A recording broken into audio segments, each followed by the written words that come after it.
বিদ্রোহের দাবানল ছড়িয়ে দিয়ে মাত্র 1108টি শব্দের মধ্যে এই বাঙালি জাতিকে তিনি স্বপ্ন দেখিয়েছিলেন। মৎস্য ও প্রাণী সম্পদ মন্ত্রী মোহাম্মদ আব্দুর রহমান বলেছেন, বিদ্রোহের দাবানল জ্বালিয়ে বঙ্গবন্ধু জাতিকে স্বপ্ন দেখিয়েছিলেন।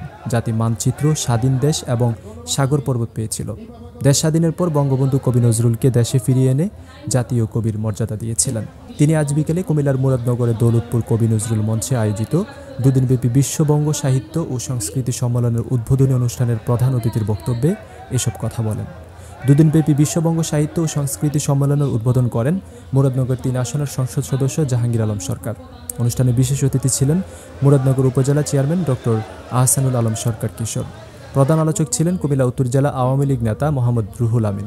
আমন্ত্রিত অতিথি ছিলেন বিশ্ববঙ্গ সাহিত্য ও সংস্কৃতি সম্মেলনের কেন্দ্রীয় সম্পাদক ডক্টর রাধাকান্ত সরকার।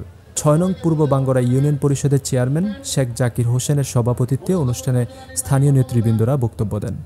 জাতীয় কবি কাজী নজরুল ইসলামের স্মৃতি ধরে রাখার জন্য এই সম্মেলন আয়োজন করা হয়।